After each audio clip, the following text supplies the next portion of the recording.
तो बहुत प्रभावित हूँ, इम्प्रेस्ड हूँ कि ऐसा सृजनात्मक तरीका, क्रिएटिव एक्सप्रेशन हमारे युवा निकाल रहे हैं। और किसी को इसमें चिंता होने की, डरने की बात नहीं है। अगर इस तरह के क्रिएटिव एक्सप्रेशन निकालते हैं युवा में, तो वो एक अपने आप में संदेश है। सरकार को संदेश लेना चाहिए। Take the message, don't kill the messenger.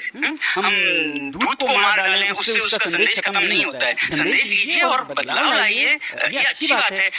तो उसका संदेश लीजिए, उसको एक फीडबैक की तरह देखें। मैं बहुत इम्प्रेस्ड हूँ कि भारत के युवा ने इतने क्रिएटिव तरीके से अपना बुखार निकालना चाहा, ना कि सड़कों पे पत्थरों के साथ जैसा और देशों में हुआ है। मगर इसे इज्जत करना भी उतना ही भारत की सरकार और वयस्कों का, बड़ों का कर्तव्य है कि उसे बहुत प्यार से देखें और उसका संदेश लें। वरना क्या होगा, देखिए मैं अभी सुन रहा हूँ कि उनके अकाउंट्स बंद कर रहे हैं, फिर ये गुस्सा किसी भी तरफ जा सकता है। नेपाल में भी हिंसा यूं ही नहीं हुई, तब हुई जब उनका इंटरनेट तक बंद कर दिया। जब इंटरनेट पे वो ऐसे क्रिएटिव एक्सप्रेशंस करने लगे, उसको सुनने के बजाय इंटरनेट ही बंद कर दिया, तो फिर वो सड़कों तक उतर गया, वो एक अगली सीन बन गया। तो ऐसा इस दिशा में न जाए भारत कि उनके अकाउंट बंद करेंगे, इंटरनेट बंद करेंगे जैसा हो रहा है। ऐसा नहीं करना चाहिए मेरे ख्याल से, बल्कि उनको शाबाशी दे के उनकी बात को सुन के जो कह रहे हैं शिक्षा के क्षेत्र में जो पेपर्स लीक होना गलत नहीं है। ऐसे बातों पे तो किसी देश में कोई भी मंत्री इस्तीफा देते हैं, तो बड़ी बात क्या है।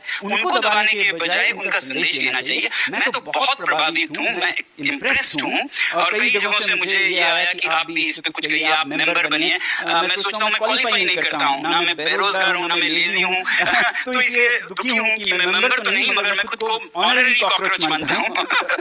ऑनररी कॉकरोच की तरह, मेंबर की तरह आप देखिए और इसे बहुत पॉजिटिवली लीजिएगा और इसे आप अपने हिस्सा बना के भारत को बेहतर बनाने में लगाइएगा। मैं तो यूं कहूंगा कि जिस तरह से, जिस क्रिएटिविटी से भारत के युवा ने संदेश दिया, बहुत जोरदार, ऐसी चीजें हमें विश्व गुरु बनाते हैं कि भारत में युवा सड़कों पे पत्थर के साथ नहीं उतरते हैं। वो इस तरह के सृजनात्मक क्रिएटिव तरीकों से अपनी बात रखते हैं।